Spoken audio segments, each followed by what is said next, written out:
बिस्मिल्लाहिर्रहमानिर्रहीम, अस्सलाम वालेकुम। वेलकम टू सुनो पाकिस्तान। मैं हूँ आपका मेज़बान अजीम राना और मेरे साथ मौजूद हैं शहरबानो अवान। उम्मीद है आप सब ठीक होंगे, खैरियत से होंगे और अपने प्यारों का ख्याल रखे होंगे। मौसम के हवाले से आपको अपडेट करते हैं। प्रोग्राम के आगाज़ में मुल्क भर में तूफ़ानी बारिशों का सिलसिला जारी है।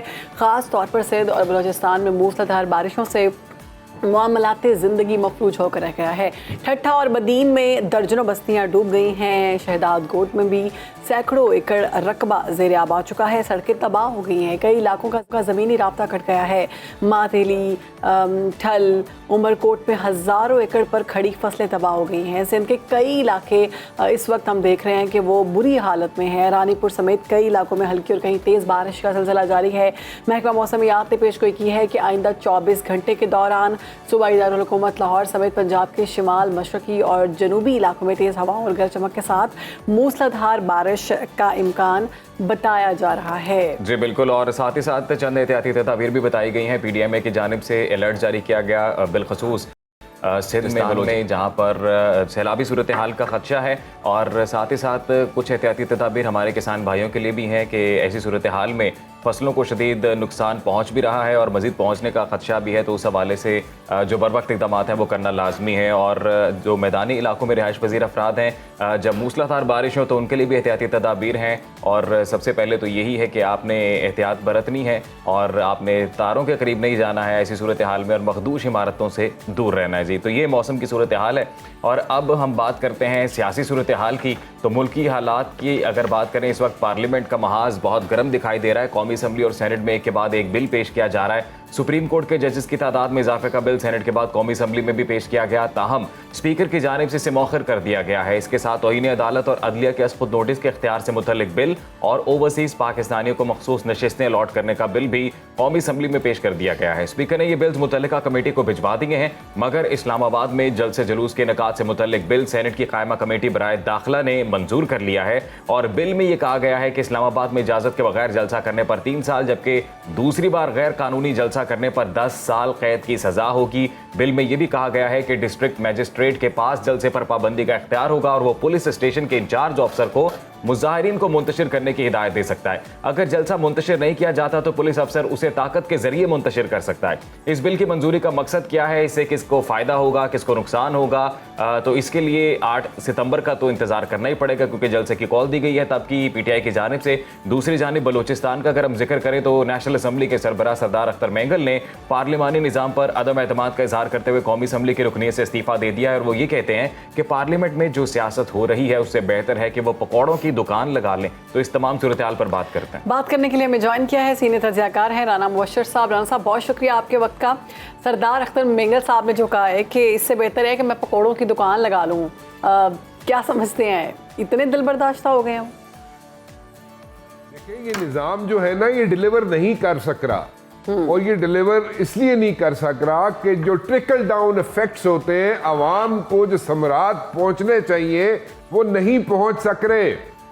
और इसकी वजह से ये सारा निज़ाम, मुझे खुदा न खास्ता आई वुड से कि ऐसा ना हो, we all are for democracy, लेकिन जिस तरीके से सियासतदान यहाँ पे निज़ाम चला रहे हैं, कुछ सियासतदान, उस तरीके से ये निज़ाम नहीं चलेगा। ये बंद गली की तरफ चला गया है, दी एंड हो गया है इस सारे निज़ाम का।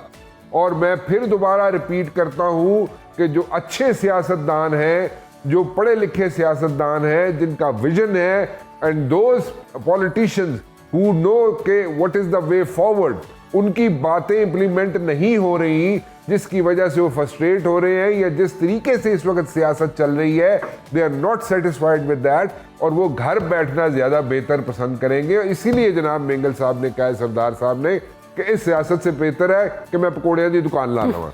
सो इससे आपको समझ आनी चाहिए कि ये निज़ाम जो है बिल्कुल फारग हो चुका है, इधर कोई सिर पैर नहीं रहा, यहाँ पे लोगों को यहाँ पे उनको रिलीफ नहीं मिल रहा। और सियासतदान जो है मियर स्टेटमेंट्स पे जारी रखे हुए हैं काम, यहाँ पे कि जनाब स्टेटमेंटा दे दो, फोटो सेशन करा लो, दैट्स इट। अदरवाइज यहाँ पे कुछ भी नहीं हो रहा, जिसकी वजह से अच्छे बुजुर्ग पढ़े लिखे सियासतदान with a vision, they are like trying to stay back or they want to stay back at their places, वो नहीं करना चाहते, वो इस निज़ाम का हिस्सा नहीं बनना चाहते। राना साहब, ये भी बताइएगा कि बानी पीटीआई ने 9 मई के मुकदमात में मुमकिना तौर पर फौजी तहवील में दिए जाने के खिलाफ इस्लामाबाद हाई कोर्ट में दरखास्त दायर की है, तो हाई कोर्ट ने तो उस पर एतराज लगा दिया है, तो क्या बानी पीटीआई का मुकदमा मिलिट्री कोर्ट में जा सकता है? देखें, हुकूमत जो है ना वो तो चाहती है कि किसी ना किसी तरीके से यहाँ पे मिलिट्री ट्रायल हो, मिलिट्री कोर्ट में इमरान खान का ट्रायल हो वहाँ पे, but at the very same time देखना ये है कि इसकी इम्प्लीकेशंस क्या होंगी।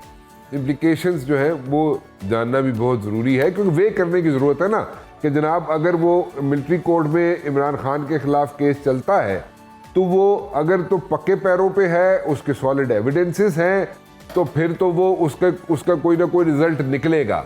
लेकिन ऐसे ही अगर उसको पुश किया जाएगा टुवर्ड्स द मिलिट्री कोर्ट तो वो जो है वो that will be in a bad taste. So basically जानना ये है, समझना ये है, और जो भी लोग चाहते ही हैं कि मिलिट्री कोर्ट में इमरान खान का यहाँ पे मुकदमा चले, उनको वहाँ पे ट्रायल हो, उन लोगों को सोचना चाहिए कि कितना उनके खिलाफ एविडेंस है, कितना उनके खिलाफ प्रूफ है, और फिर उन चीज़ों को भी वे करें जिनकी मैं निशानदेही कर रहा हूँ कि जनाब उन सब चीज़ों को पॉलिटिकल जो इम्प्लीकेशंस है उनको भी वे किया जाए कि जनाब उसकी पॉलिटिकल इम्प्लीकेशंस क्या होंगी, पॉजिटिव होंगी, नेगेटिव होंगी, या कुछ भी नहीं होगा, कैसे बने everything is going to be hunky dory even if he is tried in the court, in the military court, तो ठीक है। अगर नहीं, अगर कोई उसके अंदर कोई इफ्स एंड बट्स हैं तो उनको पहले लुक इनटू करने की जरूरत है। सुप्रीम कोर्ट में जजेस की तादाद बढ़ाने से मुतालिक बिल सेनेट के बाद कौमी असम्बली में पेश कर दिया गया। अपोजिशन की मुखालिफत पर स्पीकर ने बिल मौखर कर दिया। इंतहाई हसास बिल इत्तेफाक राय से मंजूर होना ये कितना ज़रूरी है? देखिए, पहली बात यह है, मैं किसी और चीज़ की तरफ निशानदेही पहले करना चाहूँगा इसी बिल से मुतल्लिका। मैं ये ज़रूर जानना चाहूँगा, मैं खबर दे रहा हूँ आपको, ठीक है, मैं ये ज़रूर जानना चाहूँगा कि पीटीआई जो अपोजिशन बेंचेस पे बैठी हुई है, पीटीआई वाले कहते हैं जनाब कि हम इस बिल की मुखालफत कर रहे हैं। ठीक है, बड़ी अच्छी बात है, हमें नज़र भी आ रहा है टीवी पे, हमें अखबारात में भी पता चल रहा है, वैसे भी उनके मीडिया टॉक्स जो होती है पीटीआई वालों की उससे हमें समझ आ रही है। मैं ये जानना चाहूँगा कि जिस दिन वोटिंग होगी इस बिल से मुतल्लिका, पीटीआई के कितने वो लोग हैं, कौन कौन से वो लोग हैं जो वहां पे हाजिर नहीं हैं, मैं वो देखना चाहूंगा। जो लोग पीटीआई के हाजिर नहीं होंगे उस दिन, जिस दिन वोटिंग होगी या जिस दिन पास करना होगा बिल, तो अगर वो लोग वहां पे मौजूद नहीं है, पीटीआई के लोग, कोई गया हुआ है बाहर, जनाब कोई हॉलीडेज पे चला गया है या बाहर मुल्क से बाहर चला गया है या किसी और काम के सिलसिले में चला गया है और वहां पे असेंबली में मौजूद नहीं है, दैट शोज कि कितने सीरियस है पीटीआई वाले। देखें, मैं ये बात बड़े वसूख से कह रहा हूं और मैं आपको इसकी मैं दोबारा रिपीट करता हूं कि मैं खबर दे रहा हूं आपको जी, कई लोग वहां से मिसिंग होंगे और वो कौन से लोग हैं पीटीआई के जो मिसिंग होंगे वो देखना जरूरी है। क्योंकि आप देखें, अब यहाँ पे जब हम तनकीद करते हैं ना, यहाँ पे हुक्मरानों को हम तनकीद का निशाना बनाते हैं, बिल्कुल बनाते हैं, पक्के पैरों पे बनाते हैं, लेकिन ये भी देखना बहुत ज़रूरी है कि जनाब ठीक है आप इस बिल की मुखालफत कर रहे हैं, पीटीआई वाले ज़रूर करें, लेकिन उस दिन कौन कौन बंदा वहाँ पे मौजूद नहीं होगा और क्यों नहीं मौजूद होगा वो मैं देखना चाहूँगा। आपने बिल्कुल बड़ी अहम खबर दी कि राना साहब तो आने वाला वक्त बताएगा और फिर अगर ऐसा होता है तो फिर डेफिनेटली आपसे मजीद बात भी करेंगे। लेकिन अभी जो सियासी गुमगू की सूरत हाल है इसमें मुज़ाकरात काफ़ी अहमियत के हामिल हैं और ऐसे में बानी पीटीआई के जो नुमाइंदे महमूद खान अचकज़ई वो ये कहते हैं कि जी मुल्क को बहरान से निकालने के लिए इदारों समेत सबसे मुज़ाकरात के लिए तैयार हूँ। तो आपको क्या लगता है कि मुस्तकबिल करीब में हुकूमत और अपोजिशन में मुज़ाकरात हो सकते हैं? अगर मुज़ाकरात का इम्कान नहीं है तो उसमें रुकावट क्या नज़र आती है आपको? देखें, मैं बार बार कहता आया हूं, पिछले कई माह से कह रहा हूं कि all these politicians should sit together, put their heads together और सॉर्ट आउट करें इश्यूज को, प्रॉपर एसओपी बनाएं, उनको एक पूरा एजेंडा बनाएं, उसके टीओआरस बनाएं, उसको फॉलो करें एंड पॉइंट टू पॉइंट यहाँ पे बैठ के उन चीज़ों को डिस्कस करें और उनका डिसीजन भी ले, डिसीजन करें वहाँ पे और डिसीजन करके आगे चलें।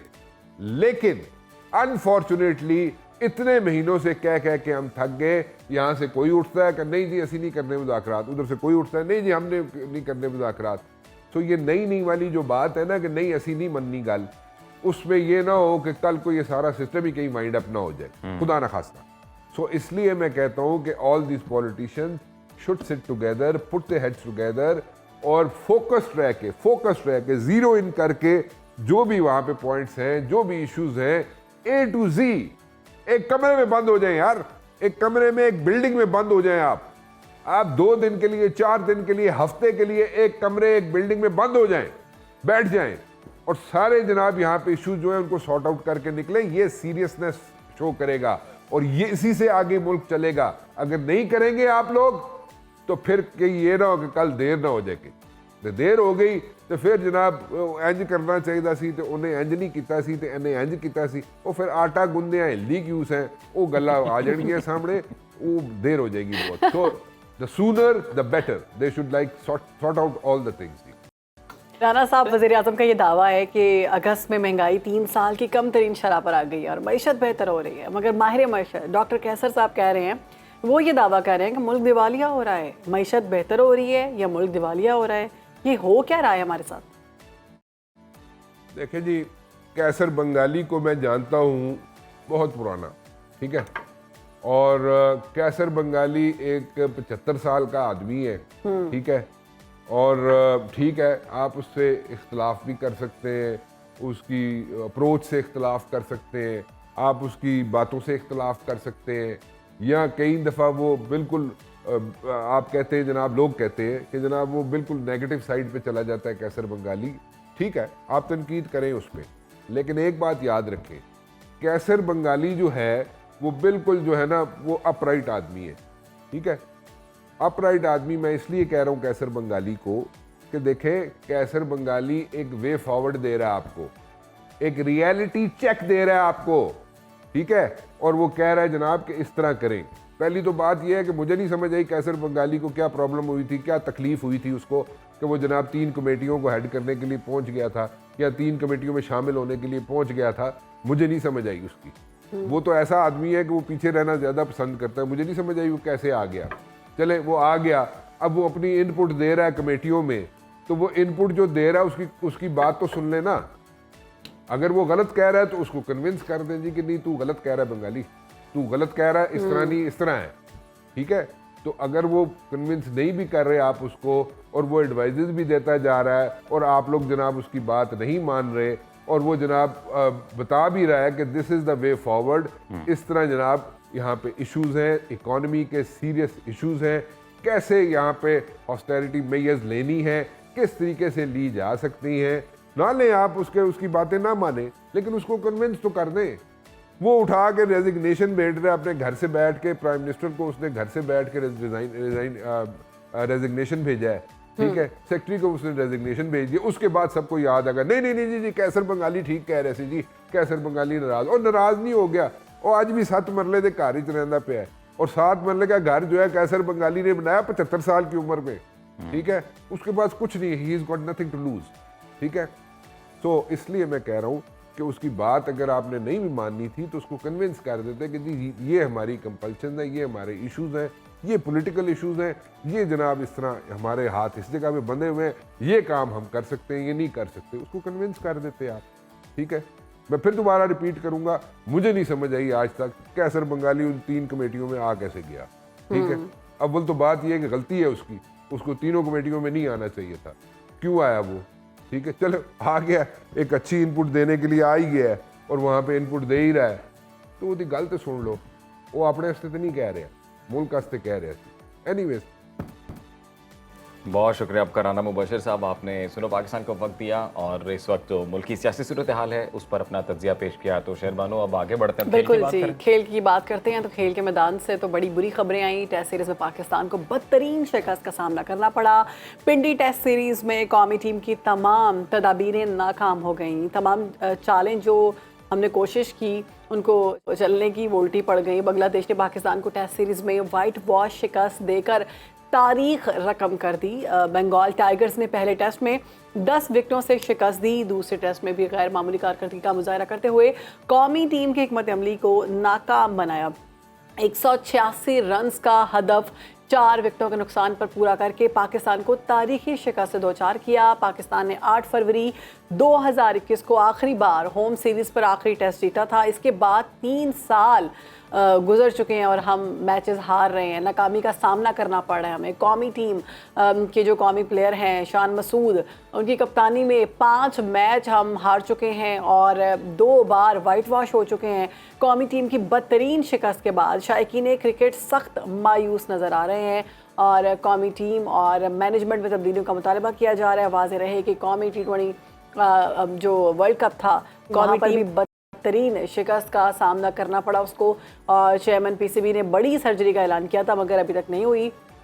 3 बरतरफियों के बाद ये सिलसिला वहीं रुक गया था और अब आगे क्या होगा, क्या चेयरमैन PCB को खुद सोचना होगा कि मुझे भी थोड़ा अपने आप को भी चेंज करने की ज़रूरत है या नहीं, इस पर बात करेंगे। तमाम सूरत पर बात करते हैं जी। हमारे साथ स्पोर्ट्स तज्जियाकार सैयद मोहम्मद अवैस साहब मौजूद हैं। मोहम्मद अवैस साहब, बहुत शुक्रिया आपके वक्त का। कौमी टीम को टेस्ट सीरीज में तारीखी शिकस्त का सामना करना पड़ा है, तो ये हमारी क्रिकेट कहाँ जा रही है, ये या कैसे पहुंची इस सिचुएशन तक कि बांग्लादेश ने हमें वाइट वॉश किया?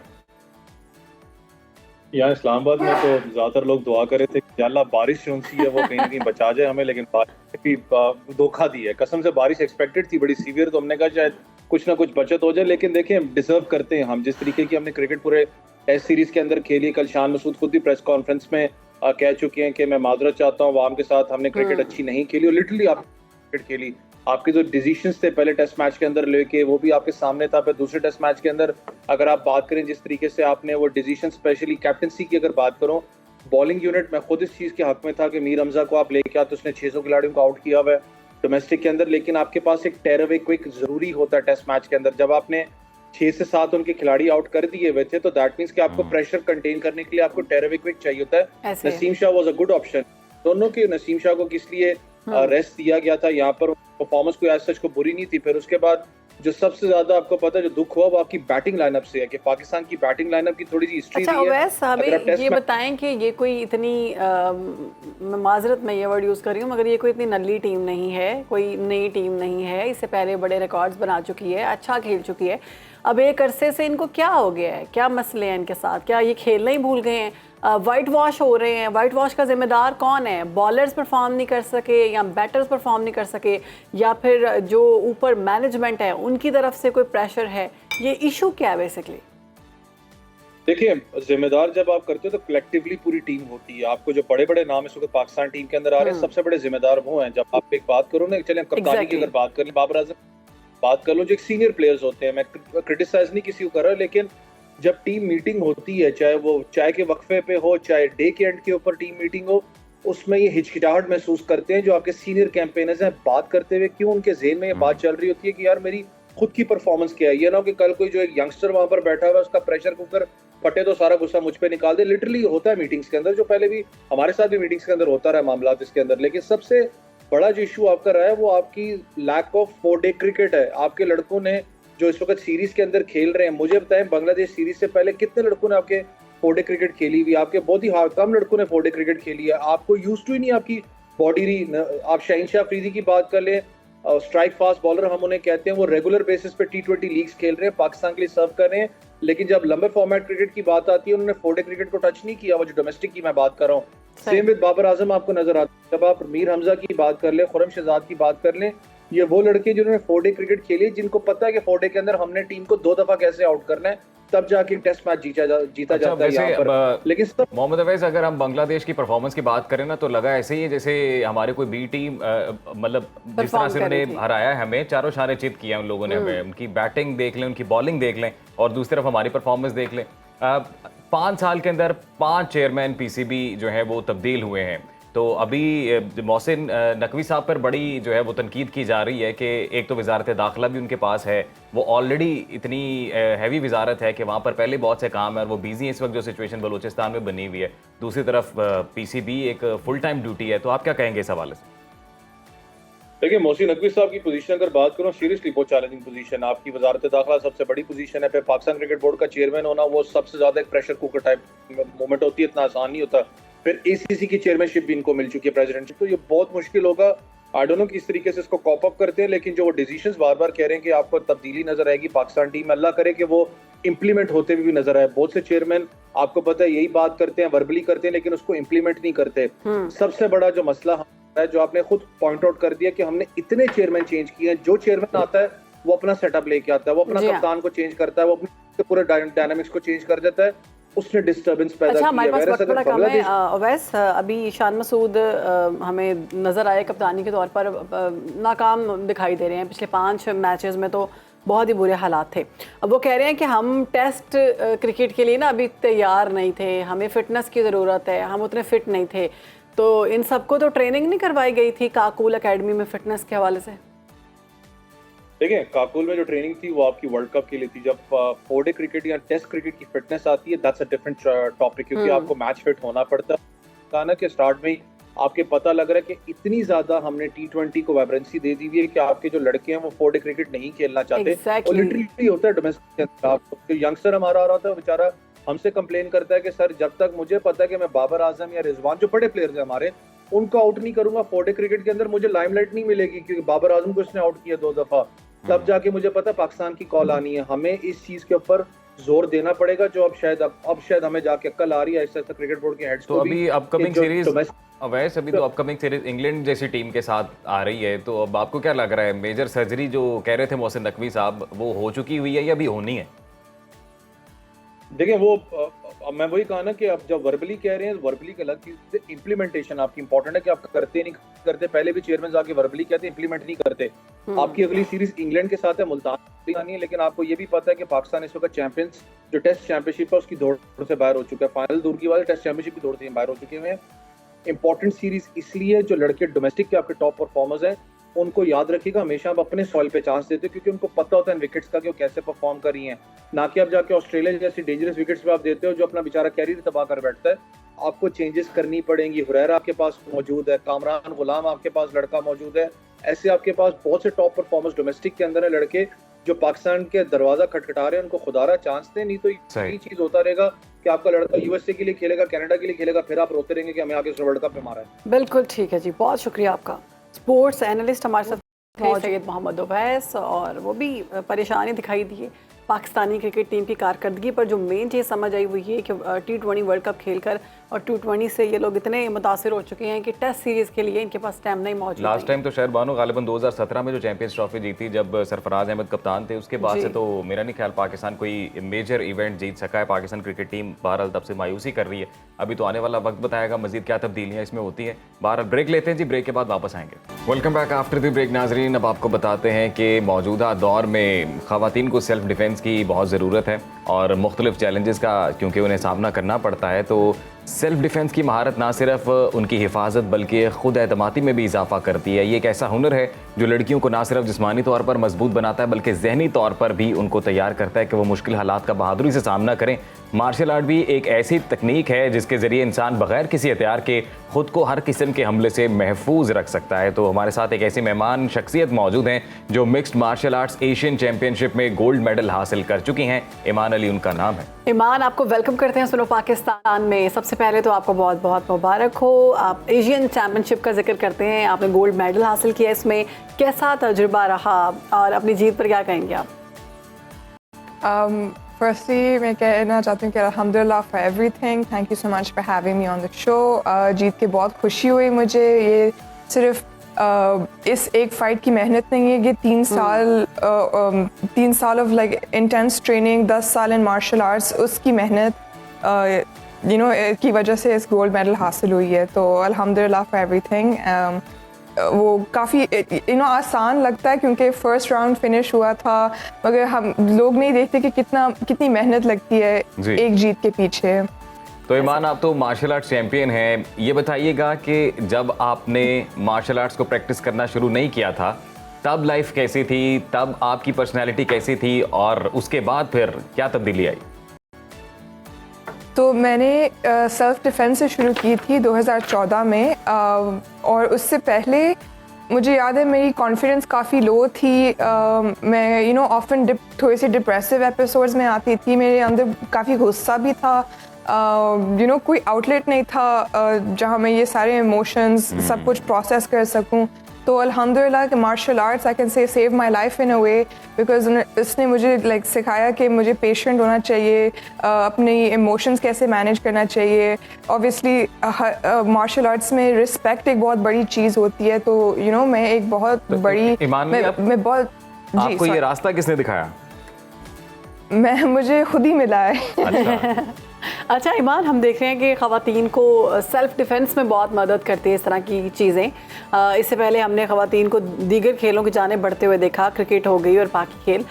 मार्शल आर्ट की तरफ आना, ये डिसीजन लेना कितना मुश्किल था और फिर ये सेल्फ डिफेंस के लिए कितना अहम है?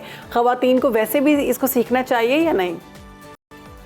जी, आई थिंक हर ख़वातीन को सीखना चाहिए। मैं हमेशा कहती हूँ कि हर बेटे को बेटी को जब वो बच्चे होते हैं उनको मार्शल आर्ट्स में ज़रूर डालना चाहिए, चाहे वो टाइक्वांडो हो, जुजित्सु हो, रेसलिंग हो, किसी भी मार्शल आर्ट्स में डालना चाहिए, because martial arts teachers respect. अगर हम मर्द ख़वातीन को रिस्पेक्ट करें, ख़वातीन मर्द को, हम एक दूसरे को ज़्यादा रिस्पेक्ट करें तो शायद the world might be a better place. Exactly.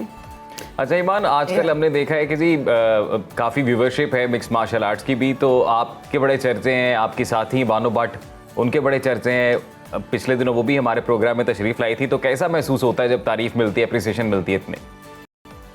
Of course, मतलब एक बहुत अच्छी चीज़ होती है, क्यों नहीं हो सकती? बिकॉज अगेन जैसे मैंने कहा था पहले कि हम बहुत हार्ड वर्क डालते हैं इसमें, without the cameras eyes on you. Obviously जब हम compete करते रहते हैं तो कैमराज होती हैं, पिक्चर्स लेते हैं, ऑडियंस होती है, मगर जब हम प्रैक्टिस करते हैं एज खिलाड़ी, एज एथलीट्स, कोई नहीं देखता हमें। तो उन मोमेंट्स में आपको पुश करना होता है अपने आप को। कोई आपको मोटिवेशन वैसे उस तरह से नहीं देता, कोई आपके पीछे वैसे नहीं होता जैसे आप अगर आप कंपटीशन जीतते हैं तो अल्हम्दुलिल्लाह all of Pakistan was behind me and I am so grateful for that, अल्हम्दुलिल्लाह फॉर एवरीथिंग। मगर जब मैं प्रैक्टिस करती हूँ तो कोई नहीं होता आपके पीछे, सिर्फ आप अपने कोच।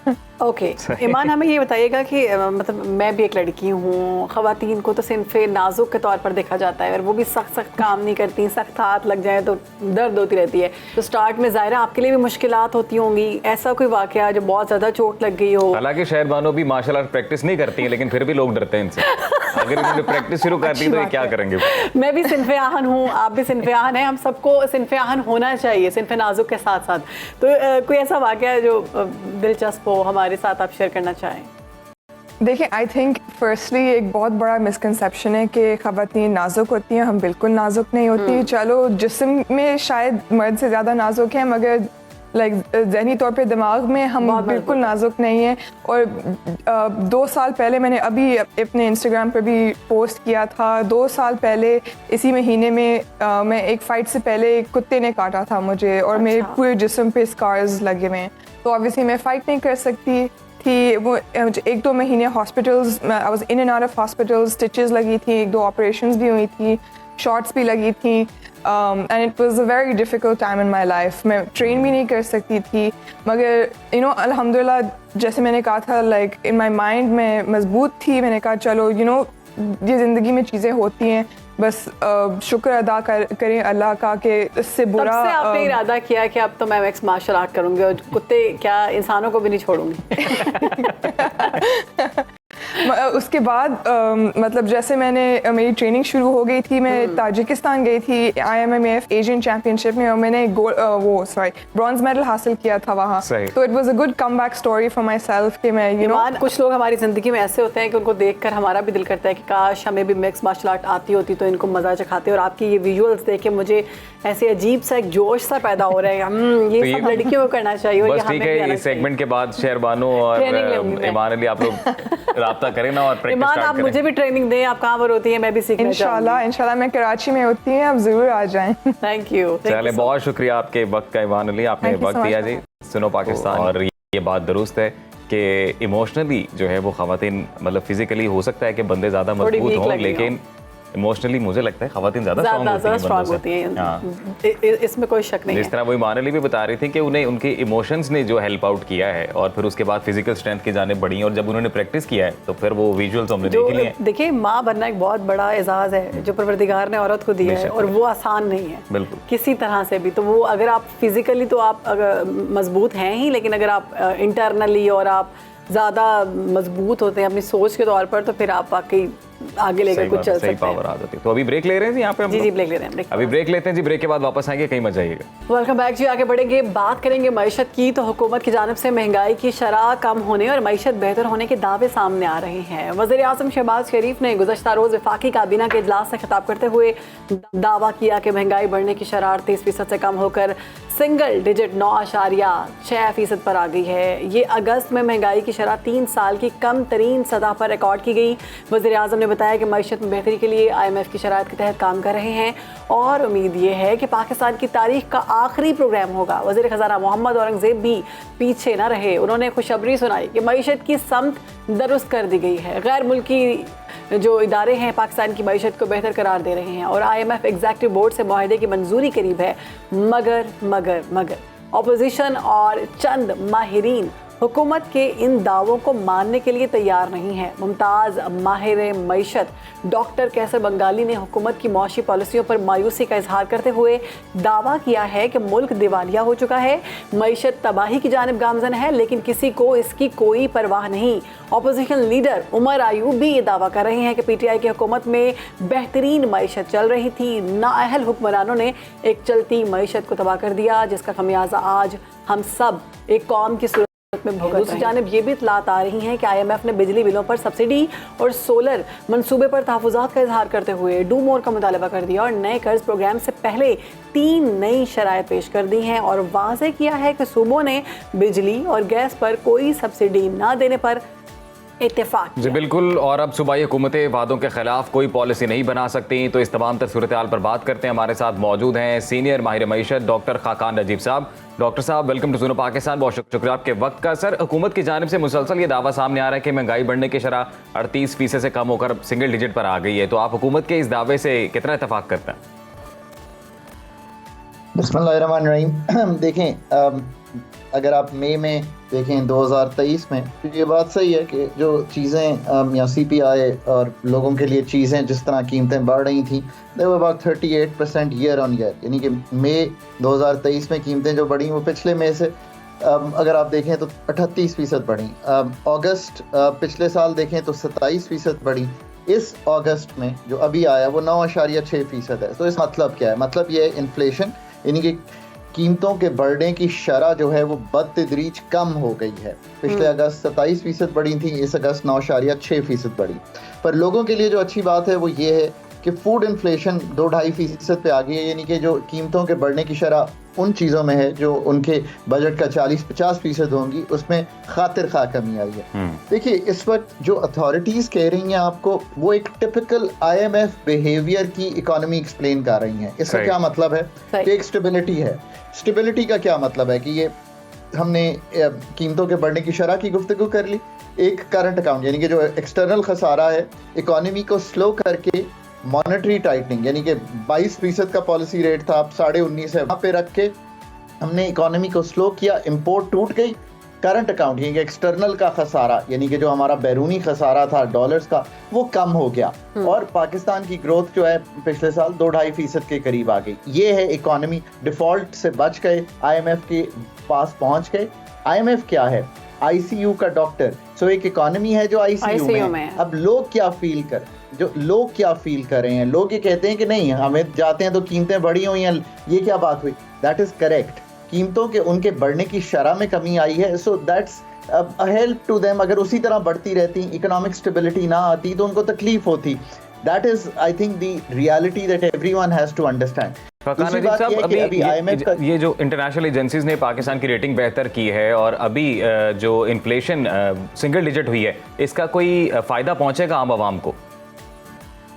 तो देखिए ना, फ़ायदा तो यहाँ तक है कि अगर रेटिंग बेहतर ना होती और पाकिस्तान की रसाई डॉलर्स तक ना होती और वो ना मिलते तो बहुत ज़्यादा कीमतें बढ़ती, बिकॉज रुपया जो है वो 280 की बजाय 315 पे डॉलर के अगेंस्ट ट्रेड करता, तो हमें पेट्रोल की कीमत बढ़ानी पड़ती। तो ये फ़ायदा है on a macro level. That is the honest opinion that I am giving you.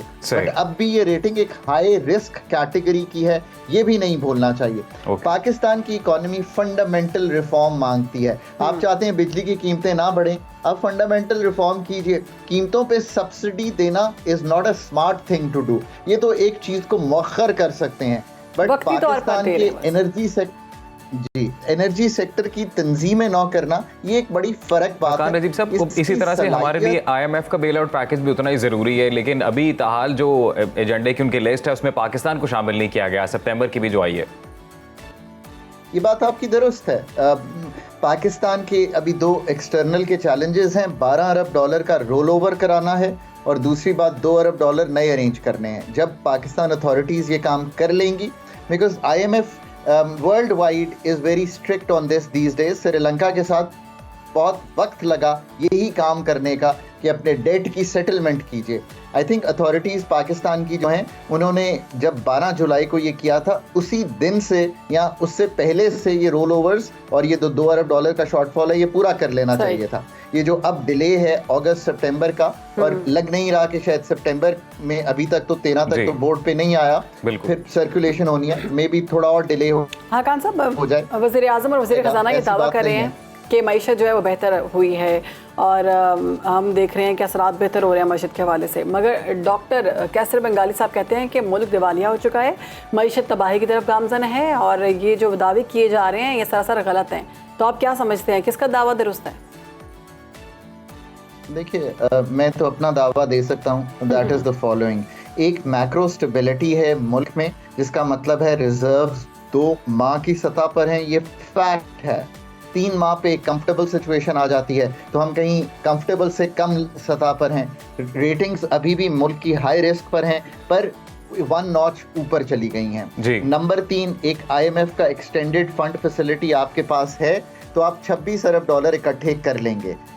चौथी बात यह है कि सारे सेक्टर, पाकिस्तान का energy sector, revenue, expenditure sector, Pakistan की ग्रोथ, ये 3 चीज़ें जो आपकी हैं, जब तक इन पे फंडामेंटल रिफॉर्म्स नहीं करेंगे तो IMF की लाइफ लाइन पे ही जिंदगी कटेगी। बात असल में ये है कि दिवालिया, या इसका मतलब ये है कि आपने एक फंड की फैसिलिटी लेकर एक डॉक्टर जो कि ICU का है, उसको सर्जिकल टेबल पर आने की मदद कर दी है, पर सर्जिकल टीम आपने करनी है ये सारे काम करने के लिए। अगर तो आप अगले 3 से 5 साल में ये काम कर लें, अगर करके दिखाएं, मतलब सब्सिडी ना दें, बिजली के सेक्टर को ठीक करें, रेवेन्यू कलेक्शन के लिए ब्रॉडनिंग। खान नजीब साहब, माज़रत सर, वक्त ही खेले थे, जाते जाते 1 लाइनर अगर आप आंसर दे दें कि वज़ीर ख़ज़ाना मोहम्मद औरंगज़ेब ने जो कॉन्फ्रेंस की है उसमें उन्होंने बोला टैक्स टू GDP रेशो बढ़ानी है मईशत को ठीक करने के लिए। 43% इदारे 1% टैक्स दे रहे हैं, सर्विस सेक्टर सबसे ज़्यादा टैक्स दे रहा है, जो आपकी ताजर बरादरी है वो टैक्स नहीं देना चाह रहे, तो किस तरह से हो पाएगा? ये पाकिस्तान का, जब तक आप टैक्स मशीनरी, यानी कि जो टैक्स मशीनरी है पाकिस्तान की, FB और जो पंजाब और बाकियों की रेवेन्यू अथॉरिटीज़ हैं, इनके हेड्स आएँ, इनको बिल्ड करें और एक C-suite, CEO, CFO, CLOs, ये टीम बिल्ड करें। इस टीम ने अगले 3 से 5 साल में तब्दीली लानी है। बिलीव करें इस चीज़ में कि तब्दीली इसी चीज़ से आएगी। तब्दीली इसी चीज़ से आएगी। बहुत शुक्रिया आपका। हाकान नजीब साहब हमारे साथ मौजूद थे, मुल्क की मईशत के हवाले से हमें बता रहे थे किस तरह से हम कर सकते हैं। एक ब्रेक ले रहे हैं, उसके बाद हाजिर होंगे। पायनो कहते ने जी के शौक का कोई मोल नहीं, तो गुज़िश्ता दिनों सिंध में पहली बार गाड़ियों की खुसूसी नंबर प्लेट्स की नीलामी हुई है, और इसमें सबसे जो महंगी प्रीमियर नंबर प्लेट है 1, वो 10 करोड़ रुपए में नीलाम हुई है। इसके अलावा वज़ीर आला पंजाब ने पेरिस ओलंपिक्स में रिकॉर्ड बनाने और गोल्ड मेडल जीतने पर अरशद नदीम को गाड़ी गिफ्ट की, जिसका नंबर है जी 92.97। अब हुकूमत पंजाब ने सूबे भर में अपनी गाड़ी, अपनी पहचान, अपनी नंबर प्लेट के नाम से एक नई स्कीम का आगाज किया है जी, जिसके बाद अब कोई भी अपनी मर्जी के नंबर्स अपने या अपने किसी प्यारे के नाम पर या अपनी कंपनी के नाम पर मुश्तमिल जो एक नंबर प्लेट है वो लगवा सकते हैं। तो हुकूमत पंजाब की जानिब से जारी इश्तिहार में ये कहा गया है कि नंबर प्लेट्स को प्लैटिनियम, कॉर्पोरेट और गोल्ड कैटेगरी में तकसीम किया गया। अब ये मामला है क्या, इसकी डिटेल जान देते हैं। बिल्कुल जी, इसी पे बात करेंगे। हमारे साथ हमारे गेस्ट मौजूद हैं, director excise and taxation Lahore Asif Chaudhry Sahab हमें ज्वाइन कर चुके हैं। वेलकम करते हैं आसिफ साहब, कैसे हैं? थैंक यू सो मच जी, आपने मुझे बुलाया, बहुत शुक्रिया। आसिफ साहब, ये हमने जैसे अजीम ने खबर दी है कि अब पंजाब में भी ये सहूलत दी जा रही है कि अपनी पसंद की और अपने पसंद के नाम की नंबर प्लेट सामने आएंगी, तो इसका मतलब है अब हम लाहौर और पंजाब की सड़कों पर हर किसी की महबूबा के नाम की नंबर प्लेट्स देखेंगे। बिस्मिल्लाहिर्रहमानिर्रहीम जी, बहुत शुक्रिया। असल में काफ़ी अरसा से जो मोटरिंग पब्लिक है उनकी ख्वाहिश थी कि उन्हें उनके नाम का नंबर मिले, उन्हें उनके जो पसंद के अल्फ़ाबेट और नुमेरिक है उनका नंबर मिले, उन्हें उनके शहर का नंबर मिले, बेटी के नाम का, बेटे के नाम का, या उनकी जो कॉस्ट है, तो उनकी उसी जो डिमांड थी उसको मलूज़े खातर रखते हुए मौजूदा गवर्नमेंट ने वैनिटी नंबर प्लेट जो है ये एक स्कीम ऑफ़र की है। तो इसमें 3 कैटेगरीज़ हैं। मैं आगे डिटेल में बताना चाहूँगा कि जो पहली कैटेगरी है वो प्लाटिनम कैटेगरी है। प्लाटिनम कैटेगरी में आप अपने नाम की नंबर प्लेट ले सकेंगे। उसमें जो कम्बिनेशन होगा वो टोटल 8 अल्फ़ाबेट या न्यूमेरिक्स पे मुश्तमिल होगा और उसकी जो बेस प्राइस है वो 5 मिलियन यानी 50 लाख रुपया होगी। यानी अगर कोई बंदा में ऑफ़र करता है कि मुझे, मैं अभी ये जी बिल्कुल ये आपसे शेयर करता हूँ, ये देखिए ये नंबर प्लेट है जी, फातिमा 1 सैयद 572, ये सैयद 572 है जी। अल्लाह, ये देखिए सही। सैयद साहब कितने के मिल रहे हैं? ये 50 लाख इसकी बेस प्राइस होगी, लेकिन अगर एक से ज़्यादा कंटेस्टेंट आ गए तो फिर डेफिनेटली हम ये ऑप्शन पे जाएंगे। जी ऑप्शन, ये मियाँ 786 है जी। मियाँ जी के तो मुझे लगता है भी ये जी गुज्जर नंबर 1 हो गए। गुज्जर 1 माय गॉड, ये जट जट 1 ये सिर्फ मैं आपको मतलब स्पेसिमेन ये दिखा रहा हूँ। तो ये जो प्लाटिनम कैटेगरी है, आपने पकड़ लिया लोगों की ना शहर। आपको पता है बरादरियों का मामलात बड़े चलते हैं। साहब ने नंबर 1 लिखवा लिया, गुज्जर भी नंबर 1, जट भी, सियालकोट भी, और शहरों के नाम भी आ गए। ये सियालकोट नंबर 1 भी आ गया।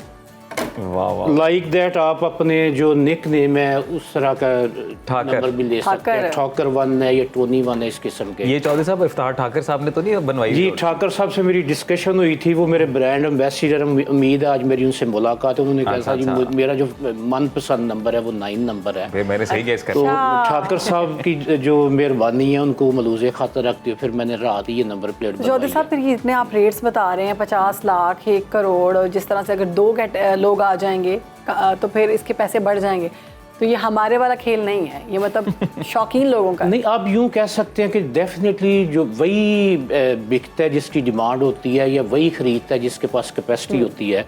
तो प्लेटिनम कैटेगरी जो है ये 5 मिलियन बेस प्राइस होगी। इसमें 8 अल्फ़ा और न्यूमेरिक्स का कम्बिनेशन होगा।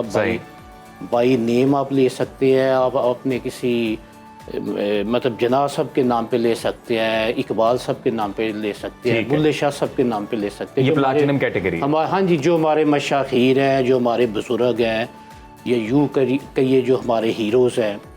तो ये प्लैटिनम कैटेगरी की मैं वजाहत कर चुका हूँ। अब मैं फर्दर आगे जाने लगा हूँ। तो जो इससे अगला हमारी कैटेगरी है वो जी ये प्लेट आप देख ले, ये कॉर्पोरेट कैटेगरी, ये कॉर्पोरेट कैटेगरी है। इसमें सिर्फ जो ये वाला नाम है इसकी रजिस्ट्रेशन का 1 करोड़ रुपया होगा। फर्दर आगे जितने 2 कैटेगरीज है, आगे जितने वो नंबर प्लेट्स लेंगे हमसे, तो उसमें आपने जो मतलब 1 से 9 और 11, 111 टाइप नंबर है, उसके लिए 10 लाख रुपए फी प्लेट में। चौधरी साहब इस तरह से होगा कि अगर कोई कॉर्पोरेशन है, जैसे नेस्ले की आपने रखा है, तो इसी की मिसाल ले लेते हैं। अब ये 1 की नंबर प्लेट आप दिखा रहे हैं, तो अगर वो अपनी सारी गाड़ियों को लगवाना चाहते हैं तो 1, 2, 3, 4 इस तरह से कैटेगरी जी इसकी इस तरह लगाएंगे। ऊपर यही नेम होगा, ठीक है, नेस्ले। अच्छा, इसमें मज़े की बात यह है कि इसमें आप अपनी मर्ज़ी की डिज़ाइनिंग करवा सकेंगे। वो अच्छा, अपने जो स्लोगन्स हैं, जो उनकी ब्रांड्स हैं, वो मतलब उनका कोई कलर स्कीम है, कोई उनके जो मोनोग्राम्स हैं, तो इसमें हम ये ऑफर करने जा रहे हैं ताकि ये मतलब एक अट्रैक्शन पैदा हो। एक सवाल है, जैसे कोई गाड़ियों में अगर हम देखते हैं कि कोई गाड़ी इस्तेमाल होती है किसी नाखुशगवार वाक़े में, तो उसके नंबर से फिर पता चलता है किसके नाम पे है, क्या इसमें भी पता लग जाएगा क्या? जी ये बहुत अच्छा सवाल आपने किया। मैं नॉर्मली ये तकरीबन सारे लोग ये सवाल करते हैं और मुझे इसी सवाल का वेट भी था कि आप ये सवाल जरूर करें। बुनियादी तौर पे ये मास्क नंबर प्लेट है। सही। हाँ जी, ये उसी गाड़ी को लगेगी जो गाड़ी या तो ऑलरेडी रजिस्टर्ड है या आप नई लेके उसको रूटीन में रजिस्टर्ड करवाएंगे। ठीक है। फर्ज करें आप एक गाड़ी लेते हैं, उसका नंबर है ABC 1, 2, 3, ठीक है जी। या ऑलरेडी जो आपके पास है, जो वट एवर उसका जो भी नंबर है, तो जब आप हमें मुझे सुनो 1 आपके चैनल के तो, मतलब मैं हवाले से बात, सुनो 1 जब आप अप्लाई करेंगे और आप फर्ज करें वो विन कर जाते हैं और प्लेट आपको मिल जाती है, तो वो वाली मास्क नंबर प्लेट आप अपनी उस गाड़ी पे लगाएंगे, लेकिन हमें इतला देंगे। ठीक है। कि जी सुनो 1 जो नंबर प्लेट है वो मेरे यूज़ में जो फलां नंबर गाड़ी थी मैंने उस पर अवेज़ा कर ली है। तो ये जी जो हमारी जो कॉर्पोरेट कैटेगरी है ये मुझे जो समझ आ रही है पंजाब गवर्नमेंट इसमें 1 से 2 अरब रुपया जी कलेक्ट करेगी। हाँ जी, मास्क नंबर प्लेट्स हैं ये रजिस्टर्ड गाड़ियों पे होंगे। पंजाब एक्साइज के पास ऑलरेडी 2.25 करोड़ गाड़ियों का डाटा रजिस्टर्ड है। सही। उन 2.25 करोड़ गाड़ियों में से जो भी ऑन रोड है, अच्छा मैं एक और यहाँ वजाहत करना चाहूँ, ये तमाम टाइप्स ऑफ व्हीकल्स के लिए ये स्कीम है। आप मोटरसाइकिल पे भी अवेज़ा कर सकते हैं, आप अपनी कार पे जितने भी। इसके पैसे हैं मोटरसाइकिल्स में आ जाती है। लेकिन नहीं, मोटरसाइकिल आप देखिए 1.5 करोड़ का मोटरसाइकिल है, करोड़ रुपए का मोटरसाइकिल। हाँ जी, वो दूसरी है। हमारी जो जी तीसरी कैटेगरी है वो अल्फा और नुमेरिक्स बेस्ड है। ये मैं उसकी मिसाल दे रहा हूँ। गोल्ड कैटेगरी, ये गोल्ड कैटेगरी है। इसमें आप अपनी मर्जी के 3 नुमेरिक्स ले सकते हैं, ठीक है। 3 अल्फा ले सकते हैं, या 2 नुमेरिक्स 2 अल्फा 1 नुमेरिक्स 1 अल्फा। और इसकी क्या कीमत होगी? इसकी कीमत जो बेस प्राइस है वो 5 लाख रुपया होगी। अगर एक से ज्यादा कंटेस्टेंट आ गया, फर्ज करिए BC 1 2 3 के लिए तो आ जाता है। ZZZ 777 के लिए एक से ज्यादा लोग आ आसिफ जाते साहब हैं। जट 1 के कितने पैसे हैं?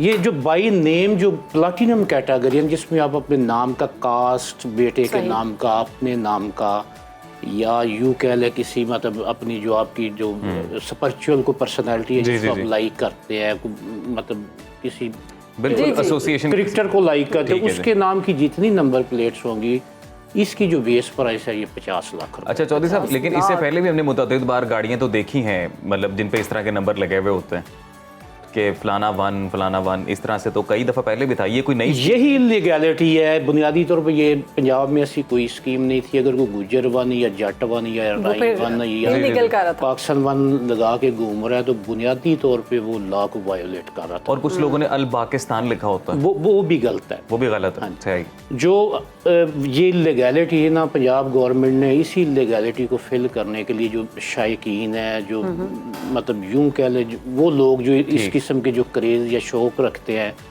उनको मतलब एक ब्रिज दिया है कि आप इलीगैलिटी को हम लीगल वे से उनकी जो मतलब ख्वाहिशात है उनको फिल और कर। एक दफ़ा किसी ने ये नंबर प्लेट ले ली है, उन्होंने अपनी गाड़ी पे लगा दी है मास्क नंबर प्लेट, जैसे आप इसे बोल रहे हैं, जब वो इस्तेमाल में गाड़ी बेच देंगे ये नंबर प्लेट अपनी तहवील में ही रखें, वो अगली गाड़ी पे लगा। ये बुनियादी तौर पे बंदे उस पर्सन की नंबर प्लेट है, वो इसको उतार लेगा जो ऑलरेडी गाड़ी जिस नंबर के अगेंस्ट रजिस्टर्ड है उसको वो बेचेगा। जब नई गाड़ी लेगा हमें वो इतला देगा विदिन 60 डेज के जी मैंने ये नंबर, ये वाला नंबर अब अपनी ये वाली जो गाड़ी ली है उस पे लगा। आसिफ साहब कोई अवान नहीं आया? जी अवान भी आए हैं, बिल्कुल आएंगे, आए भी हैं। मैं मेरे अब अगर मेरी वो देखिए हमारी 10-35 हेल्पलाइन है, इसके अलावा 0 मतलब एक और हेल्पलाइन है, मेरा जो सेल नंबर है ये वैसे 0300 6415127 ये मेरा पर्सनल नंबर है, मेरे नाम पे सिम है और बिल्कुल वायरल है। किसी का कोई इशू आपके चैनल के तवज्जुह से जी बिल्कुल मेरे से रब्ता करें। आप मेरा मोबाइल अगर देखिए भरा पड़ा है, लोग तो कहते हैं जी अभी लॉन्च करें, लेकिन चूंकि इसकी जो निटी किटी है और जो इसके मतलब टीकाकार SOPs वो बन चुके हैं, सिर्फ सिस्टम में थोड़ा मॉड्यूल। बिल्कुल जी, शौकीन तो बैठे में पैसे खर्चने के लिए। साहब बहुत शुक्रिया आपके वक्त का, लेकिन एक सवाल जो मेरे दिमाग में आप दोनों के लिए जाते जाते मैं पूछना चाहती हूँ कि अगर इतनी ही अमीर आवाम मौजूद है तो पाकिस्तान का कर्जा मिलके क्यों नहीं उतार देते? इसी पर एक ब्रेक बनता है। नहीं, ये मैं बुनियादी तौर पे इकोनॉमिस्ट नहीं हूँ, ये तो जो आपको इकोनॉमिस्ट ही देख सकता है जो हमारे इक्तिसादियात है, ये डिप्लोमेटिक। लेकिन आपकी काविश बहुत अच्छी है, इस तरह की काविश होनी चाहिए ताकि हुकूमत के खजाने में पैसे मैं मजीद यहाँ वजाहत करना चाहूँ, अभी 2 माह में 5.5 अरब रुपया सिर्फ लाहौर मोटर व्हीकल ब्रांच ने कलेक्ट किया और आप देखिए कि लोगों का कितना बड़ा हम पे ट्रस्ट है। यही पैसे पिछले साल 1 अरब रुपया कम थे, 1 अरब रुपया मोर हमने कलेक्शन किया। आसिफ साहब बहुत अच्छा इनिशिएटिव है जी, यकीनन, और इंशाल्लाह एक और सेगमेंट आपके साथ करेंगे जिसमें इतना रेवेन्यू जो आप बता रहे हैं इकट्ठा किया, इसको किया क्या ये भी पूछेंगे फिर। तो जी अभी ब्रेक लेते हैं जी, ब्रेक के बाद वापस आएंगे। वेलकम बैक जी। फेवरेट टॉपिक है बहुत से देखने वालों का और हमारा भी शोबिज़ इंडस्ट्री, और वहाँ पर क्या दिलचस्प खबरें हैं। हमारे साथ मौजूद है film and drama critic Haroon Shoaib. Haroon welcome करते हैं, कैसे आप? अस्सलाम वालेकुम जी, आप लोग कैसे हैं? We are good. हारून, आप ये बताइएगा कि शोबिज़ इंडस्ट्री में कौन सी खबरें गर्म हैं, और सुना है कि जो एक बड़ी कास्ट वाला ड्रामा है जेंटलमैन वो नाजरीन की तवक्कुआत पर पूरा नहीं उतर सका, तो क्या वाकई ऐसा है? हाँ जी, बस ड्रामा अब अपने इख्तिताम के पास पहुंच गया है और मेरे ख्याल में जितनी बड़ी इसकी कास्ट थी, जो इसके प्रोडक्शन का लेवल था और जो इसके राइटर थे, कहानी को जो है वो फ़ौरन ही ऑडियंस को अपने साथ बांध लेना चाहिए था, लेकिन ऐसा हुआ नहीं। मेरे ख्याल में मेरे लिए जो सिर्फ एक चीज़ याद रह जाने वाली है इस ड्रामे में से, ना वो हुमायूं सईद हैं, ना वो अदनान सिद्दीकी हैं, ना वो यमुना है, लेकिन वो जो उसका साउंड ट्रैक है वो बहुत खूबसूरत है। तो म्यूज़िक और आतिफ असलम का गाना तुम्हारी चुप और हमारा लहजा जी, कभी बहुत मिलेंगे तो शानदार बात होगी। बहुत खूबसूरत, बहुत खूबसूरत। तो ये गाना याद रहेगा। बाकी ड्रामा मुझे काफ़ी फॉरगेटेबल लगा और मेरे ख्याल में वो समहाउ दी वो इम्पैक्ट नहीं आ सका जो इतने अरसे बाद हुमायूं सईद का एक वो था ना कि जी टीवी की स्क्रीन के ऊपर नजर आएंगे, उस तरह का वो कोई क्रिएट नहीं कर सका इंटरेस्ट। हारून, खबरें ये भी आ रही हैं कि फाद मुस्तफ़ा और माहिरा खान एक दफ़ा फिर फिल्म में इकट्ठे जलवागर होते हुए दिखाई देंगे, और कभी मैं और कभी तुम में रात की जो एपिसोड थी वो कितनी ज़बरदस्त लगी, मुस्तफ़ा का स्टैंड लेना। बिल्कुल बिल्कुल। और मैं बल्कि अपने एक हमारे दोस्त हैं वो भी इस ड्रामे का हिस्सा है, तो मैं उनको फ़ोन करके कहता यार बता दो आगे क्या होने वाला है। तो अब वो एक ऐसे क्लिफ हैंगर पे हमें उन्होंने छोड़ दिया है कि अब हमें पूरा हफ्ता इंतजार करना पड़ेगा कि अगली किस्म में क्या होगा। Fahad is a beautiful actor, उन्होंने ये रोल इतने खूबसूरती से निभाया है। और अब हमारे लिए खुशी की बात यह है कि उन्होंने इंस्टाग्राम के ऊपर थोड़ा थोड़ा जो माहिरा खान के साथ नोक झोंक की है, तो उससे अंदाज़ा ये हो रहा है कि वो दोनों जो है वो एक और जल्द ही प्रोजेक्ट में नजर आएंगे। वो फिल्म होगी और बड़े स्क्रीन पे नजर आएगी। कायद आज़म जिंदाबाद में हम उनको साथ देख चुके हैं, लेकिन वो मुझे लगता है कि किसी और प्रोजेक्ट पे काम कर रहे हैं। आई होप कि ये भी एक नबील की फिल्म हो और नबील और फहद का कॉम्बिनेशन जब होता है तो फिर कोई अच्छी ही चीज निकल के आती है उसमें से। बिल्कुल। तो आप क्या मोस्ट अवेटेड जोड़ी होगी हारून ये? जी जी बिल्कुल। वो जब फहद ने शेयर किया वो भी वो कायद आज़म जिंदाबाद का वो गाना था जो कि बड़ा पेपी नंबर था। आपको याद होगा कि उसके ऊपर इन दोनों की परफॉर्मेंस बड़ी ज़बरदस्त थी। मुझे लगता है कि अब इस दफ़ा जो है वो कोई रोम कॉम टाइप चीज़ देखने को मिल जाए तो मज़ा आ जाएगा। एक्शन हम फहद का देख चुके हैं कायद आज़म जिंदाबाद में, तो अब हमें अगर रोमांटिक कॉमेडी टाइप कुछ मिले तो माहिरा भी उस रोल में बड़ा अच्छा सूट करेंगी और वो दोनों जो हैं वो कुछ मिलके जबरदस्त कहीं ना कहीं हम एक बेस्ट कंटेंट स्टोरी और थोड़ा लाफ्टर चाहते हैं, हमारी कॉम यही चाहती है। जी बिल्कुल बिल्कुल। आप ये देख चुके हैं कि हम जो है वो वैसे ही हमारे इर्द गिर्द मसाइल काफ़ी ज़्यादा है, तो अगर हमें थोड़ी सी कॉमिक रिलीफ मिल जाए, थोड़ा सा रोमांस मिल जाए तो मेरे ख्याल में फिर जो है वो सिनेमा गोअर्स आएंगे और फिल्म को देखेंगे। तो मेरा तो यही बुरा होगा कि मरियम नफीस के पॉडकास्ट में जो उन्होंने कह दिया है, आपने देखा ही होगा, अजीब उसको नेगेटिव वे में सामने आ रहा है। उन्होंने कहा अपने एक्स बॉयफ्रेंड के साथ अभी भी राब्ते में हूँ, बातचीत हो जाती है, फैमिली फ्रेंड्स हैं, उनकी बहन मेरी दोस्त थी, उस पर लोगों ने बहुत नेगेटिव कमेंट्स किए कि ये किस तरह की बातें कर रही हैं और क्या इनके शोहर जो हैं उनमें गैरत नहीं है कि वो ये बातें सुनते हैं। इतने नेगेटिव क्यों हो चुके हैं हम, हमारी अप्रोच इतनी नेगेटिव क्यों है? बस जी हमें जो है वो क्योंकि हम सोशल मीडिया के इस दौर में रह रहे हैं जहाँ पे हम अपना कमेंट छोड़ जाए तो कोई हमें ढूंढ नहीं सकता और कोई ये नहीं कह सकता कि भाईजान आप अपनी ज़ाती ज़िंदगी में क्या कर रहे हैं। और इस किस्म के कमेंट्स आप दूसरों की ज़िंदगी पर जब डाल देते हैं तो आप ये होलियर देन दाओ जो एटीट्यूड है ना हमारा कि जी हम सब सही है और दूसरे लोग जो हैं वो गलत हैं, इसको थोड़ा सा हमें जो है वो चेक करने की ज़रूरत है। मरियम जो है वो एक बहुत जेन ज़ी जिसको कहा जाता है ना आजकल की यूथ, उस तरह की एक खातून है और वो जो है वो अक्सर अपने इंटरव्यूज़ की वजह से खबरों में रहती है। काम से ज़्यादा उनका इंटरव्यूज़ के ऊपर जोर होता है। मुझे समझ नहीं आता कि जब उनका अभी रिसेंटली कोई काम नहीं हमने देखा तो उनको बुलाते क्यों है। खैर एनीवे पॉडकास्ट पे आ गई और वहाँ पर उन्होंने ये इस तरह की एक स्टेटमेंट दे दी। मेरे ख्याल में स्टेटमेंट के साथ कोई मसला नहीं है, लेकिन ये कि आप जब एक पब्लिक प्लेटफॉर्म पे बैठते हैं तो थोड़ा जिम्मेदारी का मुजाहरा करें। उन्होंने बताया कि मेरी दोस्त के भाई हैं वो जो उनके एक्स बॉयफ्रेंड हैं और उनके हस्बैंड जो है अमान अहमद, उनको भी पता है इस बात का कि वो अक्सर उनसे मिल लेती हैं या जब अपनी दोस्त के घर जाती होंगी या दोस्त के साथ तो वो जाहिर है उनके भाई हैं तो वो उनसे मुलाकात हो जाती होगी, बातचीत होती होगी। लोगों ने उसको बहुत नेगेटिवली लिया जैसे आपने कहा, लेकिन मेरे ख्याल में इतनी नेगेटिविटी की भी ज़रूरत नहीं है। वो उनकी ज़िंदगी है, उनका ज़ाती फेल है। अदाकारों को उनकी स्क्रीन की प्रेजेंस की हद तक ही रखना चाहिए।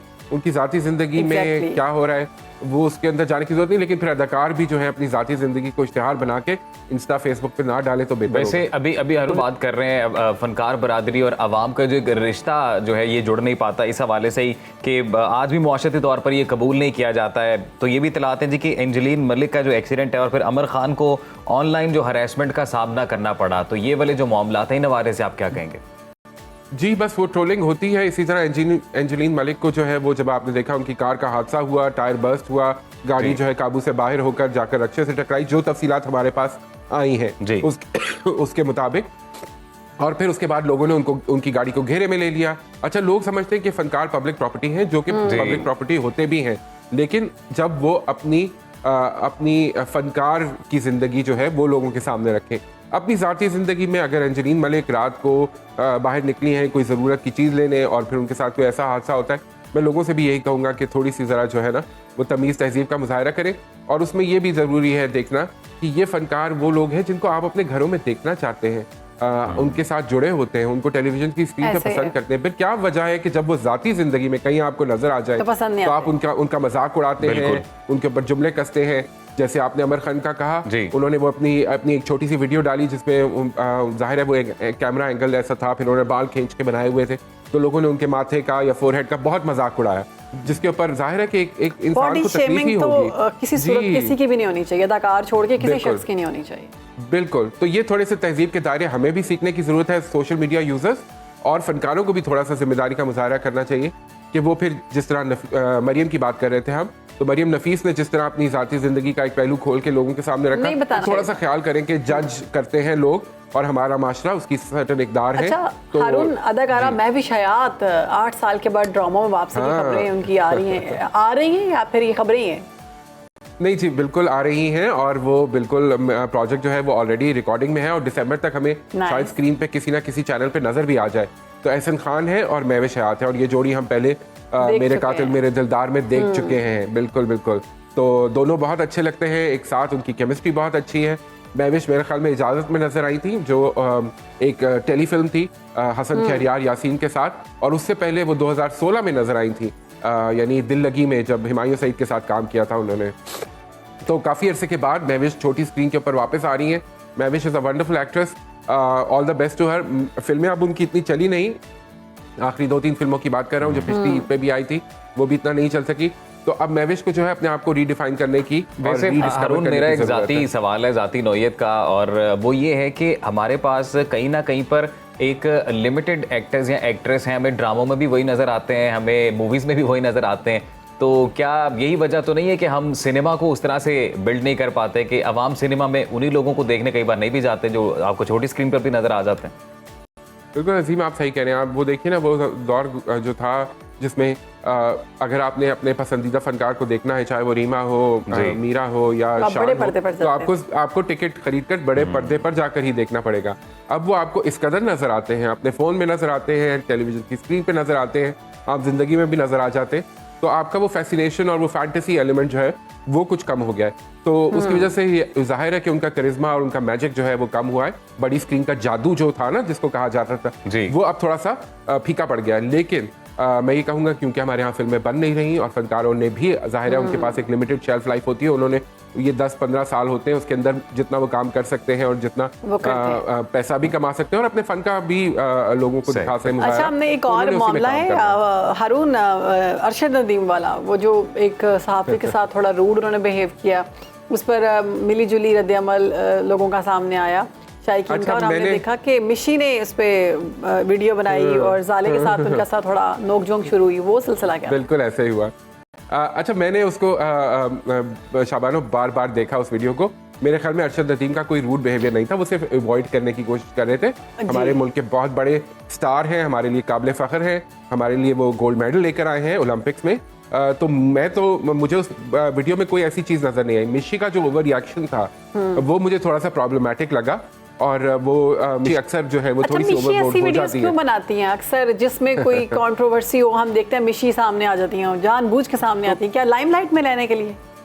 तो मिशी और क्या करें, ना उनके पास ड्रामाज हैं, ना उनके पास फिल्में हैं, तो फिर उन्होंने यही अभी सोशल मीडिया पकड़ लिया है, तो वो उसके ऊपर अपने आप को इन रखती हैं। तो उन्होंने जब वीडियो बनाई और उसके ऊपर जाले ने एक बड़ी तमीज़ से उन्होंने एक कमेंट किया, जिसमें उन्होंने कहा कि जी कई दफ़ा इंसान जो है वो उसका मूड नहीं होता कि वो लोगों के साथ इंटरेक्ट करे, उस वक्त उसको छोड़ देना चाहिए। तो उसके ऊपर मिशी ने उनको कहा कि जी मैं आपसे बड़ी स्टार हूँ, मैंने आपसे ज़्यादा अरसा इस इंडस्ट्री में गुजारा है, आपको क्या पता कि सेलिब्रिटीज़ क्या होते हैं, उनके प्रेशर्स क्या होते हैं, मैं समझती हूँ इस बात को। तो ये मुझे लगता है थोड़ा सा बैड टेस्ट में आ गया। मिशी को इस तरह की बात नहीं करनी चाहिए। जाले का भी अपना काम है और मिशी अगर बड़ी स्टार है तो बड़ा बन के भी दिखाए ना फिर। बिल्कुल हारून, हमारे एक और बहुत बड़े स्टार हैं, लेजेंड है राहत फ़तेह अली खान साहब। उनका सुपर हिट गाना ज़रूरी था 10 साल हो गए इस गाने को रिलीज हुए, यूट्यूब पर 1.6 बिलियन से ज्यादा बार देखा जा चुका है। तो your comments about this song. और आप क्या समझते हैं कि इस तरह का गाना अब एक और आना चाहिए? राहत को जरूर अब कोई 2024 में भी ऐसा गाना बनाना चाहिए। बिल्कुल बनाना चाहिए। अच्छा, इस गाने की मज़े की बात यह है कि ये राहत और कंपोजिशन में अगर आप चले जाएं तो साहिर अली बग्गा की एक टीम थी जिन्होंने ये गाना बनाया था और ये वाकई एक इमॉर्टल गाना बन गया। लेकिन अब क्योंकि उन दोनों के रास्ते बिल्कुल जुदा हो चुके हैं और वो एक दूसरे को पब्लिक में आकर डिनाउंस कर चुके हैं, एक दूसरे से लाताल्लुकी का ऐलान कर चुके हैं, तो मुझे नहीं लगता कि अब वो मैजिक हमें दोबारा इन दोनों का मिलकर देखने को मिलेगा। तो वो थोड़ी सी ज़रा तकलीफदेह बात है, लेकिन ये है कि बहुत खूबसूरत गाना है, वीडियो बहुत अच्छी है। और फिर अब मज़े की बात आपको बताऊं कि नुसरत फ़तेह अली खान साहब के 4 गानों की एक एल्बम जो है, जो कि आज तक लोगों ने नहीं सुने, वो भी रिलीज हो रही है। तो उनकी वफात के इतने साल के बाद अब वो 4 गाने आ रहे हैं और वो वो इंटरनेशनल एक स्टूडियो में पड़े हुए थे और वो मेरे ख्याल में 10 सितंबर को रिलीज हो जाएंगे। तो I am really looking forward to that because of course. Okay Haroon, Fahad Mustafa का फिर से जिक्र कर लेते हैं। कभी मैं कभी तुम, क्या लगता है आगे क्या होगा? मुझे तो ऐसा लग रहा है कि अब घर छोड़ के चले जाएंगे वो। घर तो छोड़ना पड़ेगा, मेरा ख्याल में देश निकाला मिल चुका है मुस्तफा को और शर्जीना को और वो अब घर छोड़कर जाएंगे। लेकिन ये देखते हैं कि उनकी आपस की जो रिलेशनशिप है और एक दूसरे की सपोर्ट है वो किस तरह बरकरार रहती है, क्योंकि जब तक आप अपने वालिदैन के साथ रह रहे होते तब तक जो है वो बहुत सारी चीजों से आप बचे हुए हो। और हारून, जाते जाते दुनिया में जाते हैं ना, जी बिल्कुल, हमारा माजरत का सेगमेंट का वक्त खत्म हो गया। जाते जाते अगर आप कुछ ड्रामाज रिकमेंड कर दें जो ट्रेंड में है हमारे व्यूवर्स के लिए। जी बिल्कुल, बिस्मिल नया शुरू हुआ, नुआन एजाज और हरीम फारूक सवेरा नदीम का। जफ़ा है ऑफ कोर्स, जिसको मैं बहुत शौक से देख रहा हूँ, इस वक्त मुहावरा का और मुहिब का, और तीसरा उसमें सहर खान भी हैं और ऑफ कोर्स उस्मान मुख्तार। और तीसरा ड्रामा है जर्द पत्तों का बंद, में आपको नजर आएंगी सजल अली बहुत जबरदस्त एक्टिंग कर रही हैं और वो सजल तो है बहुत खूबसूरत एक्ट्रेस।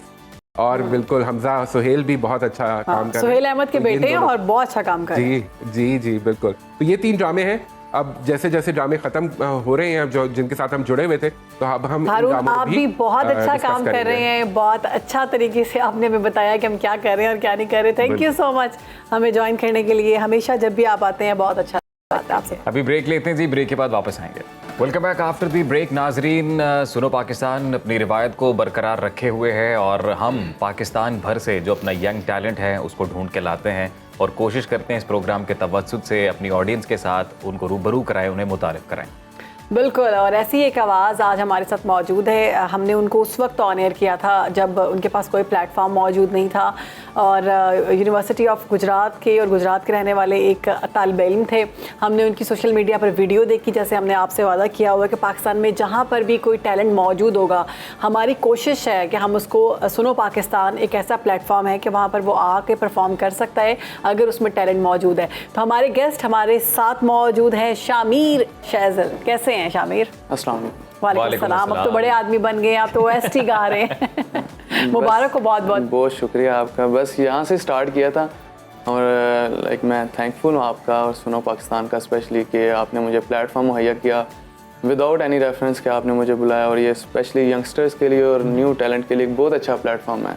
सो इस चीज़ का मैं thank you so much. Shamir, साथ ही साथ अरिजीत का भी शुक्रिया क्योंकि आपकी वजह शोहरत जो है, आपने उनकी आवाज़ को कॉपी किया था। और स्पेशली जुबिन नौटियाल। अच्छा, उसको भी कॉपी करता है? हाँ, अभी रिसेंटली मेरी वीडियो 7 डेज में 4.7 मिलियन व्यूज हैं उस पर। क्या बात है। जब हमने आपको बुलाया था सुनो में, अपने प्रोग्राम में सुनो पाकिस्तान में, तो आपने परफॉर्म किया, ऑब्वियसली दुनिया ने आपको देखा फर्स्ट टाइम टेलीविजन स्क्रीन पर। फिर जब आप वापस गए अपने इलाके में यूनिवर्सिटी, तो क्या रिएक्शन था लोगों का?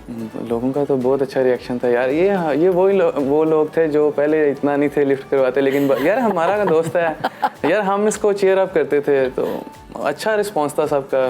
तो फैमिली का बहुत अच्छा, हाँ स्पेशली मामा पापा का बहुत अच्छा रिस्पॉन्स था। वो मुझे पहले यही कहते थे कि यार छोड़ो यार, क्या करना सिंगर बन के, लेकिन मैंने कहा नहीं पापा, आपका बेटा सिंगर बनेगा। वाह सर, सुनो का तो ये खासा है, हम तो सबकी सुनते भी और सबको अपनी सुनाते भी हैं। तो फिर आज आप हमें क्या सुनाएंगे? मैं अपना, जैसा कि आपको पता है मेरा OST आया है, बिल्कुल ड्रामा में गाना आया है। कौन से ड्रामा में? तेरे जाने के बाद। अच्छा, वो आपने गाया है? जी मैंने गाया। Very classy. अभी मैं उसके स्टार्टिंग वहाँ से करें? ठीक है जी, चलें स्टार्ट करेंगे।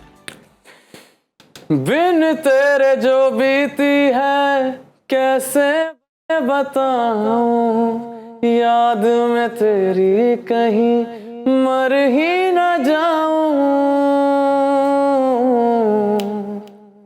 घर आजा बैरिया, घर आजा ओ बैरिया, कर दिया क्यों गैर पिया, घर आजा ओ बैरिया। वेरी अभी और गा रहे हैं आप? शानदार। भी मजीद कंटिन्यू करेंगे इसको? आई थिंक ये इतना काफी अच्छा वाह, स्टार वाह, हो गए वाह, वाह। शामिर, स्टार हो गए। बहुत पड़ा थी एक दो शानदार। लाइनों के बाद हो गए थे काफी हो गए। अब मैं स्टार हूँ, अब मैं ज्यादा नहीं गाऊंगा। नहीं वैसे शामिर आपने बहुत खूबसूरत गाया है और अच्छा, लिटरली स्क्रीन पे लगा अजीम? कुछ ऐसे ही है कि जैसे वो अरिजीत वाला गाना स्क्रीन को पे गा रहे हैं। हमारा जो बताया जा रहा है यूट्यूब और फेसबुक के जो हैंडलर्स हैं उस पे हमने आपको बता दिया कि अगर आप भी इतना अच्छा गाते हैं या आप में कोई टैलेंट है तो आप भी कांटेक्ट कर सकते हैं। सुनो पाकिस्तान की टीम आपसे खुद कांटेक्ट करेगी। अच्छा शामिर, तो अब बताएं कि अब क्या रूटीन रहती है स्टार बनने के बाद? कोई स्टार वाली वाइब आती है, लोग पहचानते हैं, ऑटोग्राफ स्टार्ट हो गए? हाँ, ऑटोग्राफ तो अभी पुराना ज़माना है, अभी सेल्फीज आजकल चलती हैं। अच्छा। हाँ, तो लोग कहते हैं सर एक सेल्फी, और ये वही लोग हैं जो स्टार्टिंग में यानी कहते थे मजाक कि तुम उड़ाते कौन? थे। हाँ, मजाक उड़ाते थे और आज कहते हैं सर मैं भी सिंगिंग करता हूँ तो मुझे भी सपोर्ट करें। बहुत अच्छा और बड़ा दर्द भरा गाना आपने गाया है और आवाज़ में बड़ी वो नज़र आ रहा था कि बड़ा कोई लोग कहते हैं दुख है। रातों रात स्टार बन गए, तो मैं समझता हूँ रातों रात तो नहीं, हमारी मेहनत है इसमें। बिल्कुल मेहनत होती है। 7-8 साल की मेहनत है। तो शामिर, बगैर किसी तातुल के मैं कह रहा हूँ अगला गाना सुना दें। मैं हाँ वक्त की किल्लत है। चले मैं सुनाता हूँ।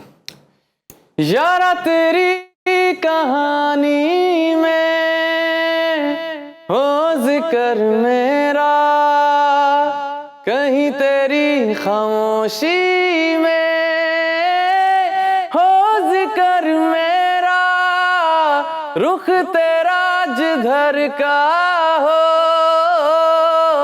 उधर मेरा, तेरी बाहों तलक ही है ये सफर मेरा।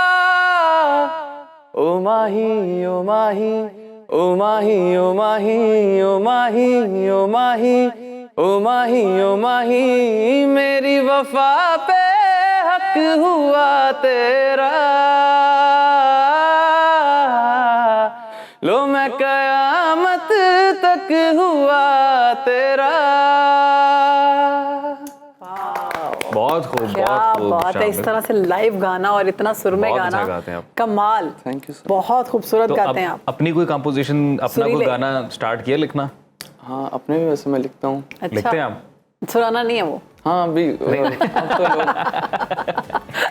हाँ अभी काम कर रहे हैं Just इस पे? kidding। हाँ नहीं अभी वाकई में मैंने लिखना, अभी मेरा चल रहे हैं प्रोजेक्ट्स, अभी मैं अपने सिंगल भी करूंगा ना, अभी तो अच्छा। कुछ भी चलाएंगे चल जाएगा। तो शामिर, आपकी एज में तो मोहब्बत के बड़े दुख होते हैं, बड़े मोहब्बत को दिल मोहब्बत टूटते मैंने हैं, कहा कोई शायद कह रहे हैं मोहब्बत बहुत है, मैं कहना का मोहब्बत ही तो नहीं।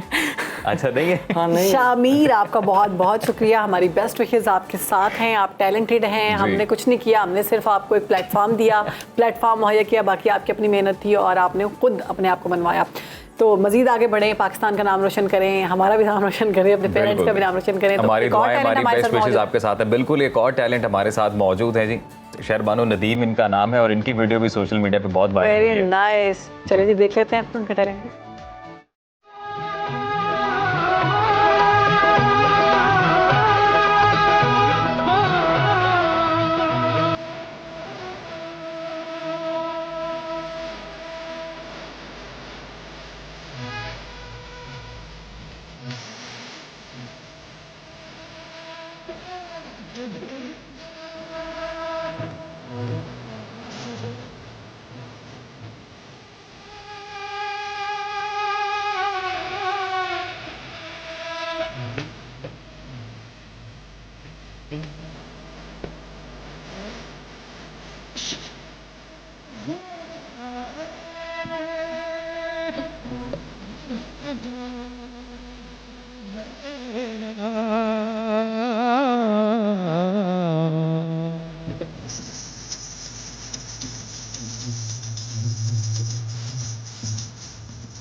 वेरी नाइस क्या बात है, फुल ऑफ एक्सप्रेशन, इतना ज़बरदस्त परफॉर्म करना और इस एज में ये बहुत बड़ी बात है। और शहरबानो सबसे मुश्किल होता है अपनी आंखों से इजहार करना अपने वाकई, जज्बात का। एक एक और चीज़ वो जो है ना से बोल रही थी उनकी आंखों में नमी थी जी नदीम साहब की, और वीडियो उनकी काफ़ी वायरल हुई है। ये अपने मखसूस अंदाज में धमाल करते हैं नदीम, और बेशुमार इस तरह की और भी परफॉर्मेंसेज हैं जो ये दे चुके हैं जी। तो हमारी इनके लिए भी बेस्ट विशेज़ हैं कि ये भी जिस काम से इनको लगाव है उस काम में ये और दिल लगाकर मेहनत करें जी, इंशाल्लाह आगे बढ़ें और अपना भी नाम रोशन करें, पाकिस्तान का भी नाम रोशन करें। हम प्रोग्राम में आगे बढ़ते हैं जी और एक आम खबर आपके साथ शेयर करते हैं जी। वफाकी हुकूमत ने सरकारी मुलाजमीन के बगैर इजाज़त सोशल मीडिया के इस्तेमाल पर पाबंदी आयद कर दी है। इस्टेब्लिशमेंट डिवीजन की जानिब से जारी ऑफिस मेमोरेंडम में ये कहा गया है कि सरकारी मुलाजिम अब बगैर इजाज़त सोशल मीडिया पर इज़हार राय या बयानबाजी नहीं कर सकते हैं। सरकारी मुलाजमीन ऐसी राय या हक़ाइक़ भी बयान नहीं कर सकते जिससे हुकूमती साख मुतासर हो। उधर भारत में बीजेपी रहनुमा और मोदी के जानशीन समझे जाने वाले योगी आदित्यनाथ की सरबराही में कायम उत्तर प्रदेश की हुकूमत ने ऐलान किया है कि जी ये हुकूमत के कामों की तारीफ करने और उसे सराहने वालों को इनाम मिलेगा, जबकि किसी भी तरह के गैर मामूली तनकीद पर सख्त कार्रवाई की जाएगी। दिलचस्प बात यह है कि यूपी हुकूमत का ये दावा है कि ये पॉलिसी दरअसल रियासत से बेरोजगारी ख़त्म करने की कोशिश है। पॉलिसी में यह भी बताया गया है कि सरकारी मंसूबों की तारीफ करने पर ज़्यादा से ज़्यादा इनाम 5 लाख रुपए होगा, जिसका फैसला इस बात पर किया जाएगा कि इस राय को कितने लोगों ने देखा, पसंद किया, कितने फॉलोअर्स थे सोशल मीडिया पर, किस तरह से ये वायरल हुआ। और भारतीय अवाम योगी की हुकूमत के इस फैसले को तनकीद का निशाना बना रही है। लोगों का कहना है कि हुकूमत अपने मंसूबों की तारीफ के लिए अवाम को रिश्वत का लालच दे रही है। उनका कहना है कि बिल्कुल पेड प्रमोशन करवाने की कोशिश की जा रही है जो अक्सर लोग करवाते हैं। तो यूपी हुकूमत का ये फैसला तामीरी तनकीद रोकने और झूठी तारीफें बटोरने की एक भोंडी कोशिश है, तो ये कामयाब नहीं होगी। खैर पेड प्रमोशंस अब भी चलती हैं, पसंद करने वाले करते हैं, नहीं करने वाले नहीं करते। जी बिल्कुल। तो आज के इस प्रोग्राम से मुझे शहरबानो को इजाज़त दे, कल दोबारा आपकी खिदमत में हाजिर होंगे। अपना और अपने प्यारों का ख्याल रखें जी। अल्लाह हाफ़िज़।